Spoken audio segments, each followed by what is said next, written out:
vous avez pu voir un peu les retours à la fois du Mobile World Congress et puis vraiment des tendances, comment le mobile s'intègre dans la stratégie de l'entreprise.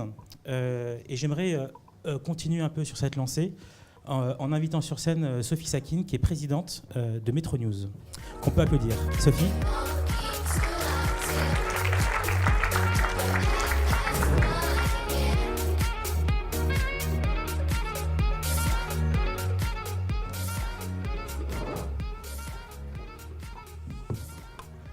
Salut Sophie, très heureux de t'avoir avec nous aujourd'hui. En gros, la déclinaison mobile de Metro News, donc un quotidien vraiment mainstream, aujourd'hui qui s'adresse à une population très très mobile, comment elle s'inscrit dans la stratégie globale du groupe Metro ?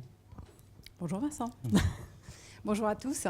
Merci de cette invitation. Je suis ravie de pouvoir parler de ce sujet parce que est-ce que quelque part la presse quotidienne gratuite ne serait pas l'ancêtre de l'information mobile ?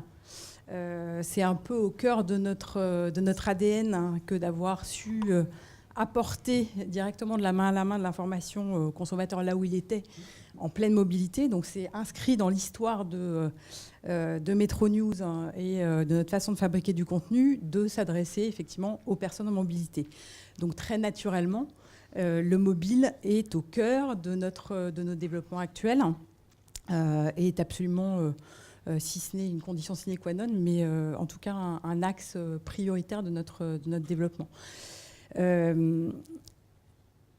Ça a commencé relativement tard, je dirais. Notre implication sur le digital a commencé tard, mais le mobile a commencé tôt. Et on a commencé de manière accélérée, puisque ce qu'on a cherché avant tout, c'est être présent le plus rapidement possible sur le plus d'OS possible. Et je crois que c'est là qu'on a été probablement précurseur d'une certaine manière, puisque on a très vite parié sur Android et le succès d'Android et la pénétration d'Android pour apporter des applis qui soient tout device et tout OS. Effectivement, on l'a vu en préparant un peu l'interaction ensemble. Vous êtes vraiment présent sur tous les stores. Et c'est vrai que par rapport à d'autres applis qu'on a regardées de médias liés à des gratuits, où il y a vraiment cette volonté de distribution vraiment et de présence forte sur un maximum d'App Store et du coup sur un maximum d'écrans. C'était un peu la logique que vous aviez, quoi. C'est un peu la logique d'un mass média. Hein. Ouais. On est à la base diffusé à 750 000 exemplaires. Si on veut être puissant sur le mobile, il faut être présent partout. Et il faut être présent partout, pas simplement de manière répliquée, c'est-à-dire répliquer une application iPhone sur Android, mais utiliser et exploiter au maximum les singularités de chacune des plateformes.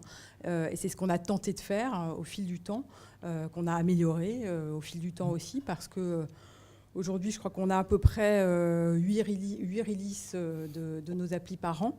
Il y a les différentes plateformes et donc par an, une logique très très agile de votre part, d'être vraiment à l'écoute à la fois des nouveaux usages, des possibilités technologiques pour sortir des releases, un peu à la Apple, dès qu'il y a quelque chose qui peut être intégré, vous le partagez, quoi. C'est ça. C'est ça. Le premier principe, c'est effectivement cette agilité, cette écoute permanente du consommateur, ce qui est au cœur finalement de notre approche du mobile. Ça a été principalement de regarder les usages du consommateur et de s'intéresser au maximum à l'expérience client. Donc on a été, je pense, parmi les premiers à travailler une fonctionnalité Download to Go pour faire en sorte que nos contenus soient disponibles hors ligne. Alors c'est vrai qu'avec l'installation du Wi-Fi à prévoir dans un certain nombre de gares et compagnies, c'est une fonctionnalité qui va perdre de son intérêt avec le temps. Mais c'est une fonctionnalité qu'on a intégrée très très tôt. On a également au cœur bien évidemment de nos préoccupations d'avoir des contenus qui soient accessibles rapidement et compréhensibles et je dirais éditorialisés le plus possible. Donc on a lancé aussi la notion de push enrichi. Nos pushs sont plus travaillés que la plupart des pushs qu'on peut trouver et ils sont personnalisables par thème. Et ils sont personnalisables par thème, absolument. Ouais. Alors comment se structure un peu l'audience sur les applications mobiles par rapport du coup aux audiences éventuellement du papier ou du web, hein? Alors ce qui est fondamentale à regarder aujourd'hui, c'est que globalement, sur le nombre d'utilisateurs de la marque, on a 11 millions d'utilisateurs mensuels de la marque aujourd'hui. D'accord. On va dire que l'audience digitale pure, c'est 5 millions de VU, et l'audience mobile, c'est 2,5 globalement. Donc le mobile a dépassé les 50% de l'audience digitale de la marque. Donc ça, c'est le reflet des usages. Sur quelle tranche d'âge, du coup, en majorité, l'âge moyen On est plutôt sur du 25-45, un peu plus jeune que le desktop. Que le desktop, et surtout lié au fait que aujourd'hui, plus de 40% de notre audience mobile est générée sur les réseaux sociaux. Et principalement Facebook. Donc, ça veut dire, donc forcément, on est sur une population engagée qui est beaucoup plus jeune que la moyenne. Et qui est souvent dans un contexte de mobilité dans vos études, vous le voyez ? Oui, bien sûr. Et puis qui est le reflet, finalement, le signe des temps, c'est que nos contenus, certes, sont consultés sur nos applis et sur notre site mobile, mais ils s'échangent énormément sur les réseaux sociaux. Aujourd'hui, je pense pouvoir dire qu'on est une des marques d'infos les plus... qui a aujourd'hui le plus fort taux d'engagement sur Facebook. Sur Facebook. On a une audience ultra engagée, finalement un nombre de fans qui est raisonnable mais pas extraordinaire, 550 000 fans. Mais qui amplifie, qui engage beaucoup. Qui amplifie énormément, donc, et qui partage, qui like, et donc qui est dans l'émotion autour de l'information. Je pense que c'est lié aussi à la nature de l'information qu'on diffuse, bien sûr. Qui est une information probablement plus ludique, plus appropriée aux réseaux sociaux, plus appropriable qu'une information trop institutionnelle, on va dire. Du coup, dans le cadre de ce nouveau champ un peu du mobile, comment l'annonceur l'appréhende et quelle complémentarité, on va dire, par rapport aux autres leviers que vous aviez déjà pour essayer de proposer des expériences peut-être un peu 360, quoi. Alors, on peut vraiment parler de complémentarité, c'est-à-dire que, pour reprendre ce que disait tout à l'heure Emmanuel, on est malheureusement, le mobile ne pèse que 5% des investissements publicitaires. Aujourd'hui, c'est sûr qu'on comparé à l'Angleterre, par exemple, ça fait un peu de peine. Ça fait un peu de peine. Ouais, c'est bien les communs joueurs. Même si c'est chez nous une croissance extraordinaire, et même si le mobile aujourd'hui représente dans notre chiffre d'affaires digital une part très très importante, c'est vraiment un outil qui est utilisé principalement, on va dire, effectivement, en termes de communication 360. C'est le relais du print pour un call to action, pour autour d'événements spéciaux. Ce qui me vient à l'esprit, c'est probablement une très belle opération qu'on avait faite au moment de la Coupe du Monde avec BetClick, pour recruter des parieurs.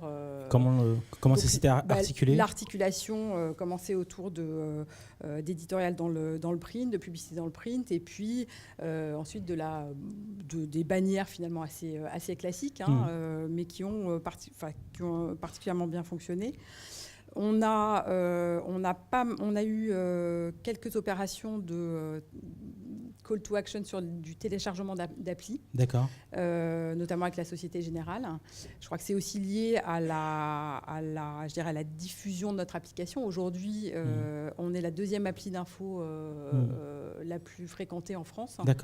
Donc, effectivement, c'est un terrain de jeu qui est intéressant. Ça peut être un levier intéressant pour vraiment encourager l'INAP, ce qui est vraiment aujourd'hui une attente de plus en plus des entreprises qui sont là ce matin et qui souhaitent encourager vraiment l'INAP pour permettre une expérience enrichie auprès des marques. Donc, c'est vrai que dans cette recherche de levier, il y a le social, et du coup, la jointure, c'est les relais mobiles via les contenus mobiles que vous partagez. Absolument. Et puis que ce soit en national d'ailleurs ou en local, puisqu'on a pas mal de contenus locaux. Et donc c'est ce que j'allais dire. Est-ce que vous avez pu déclencher des localisations de campagnes et autres ?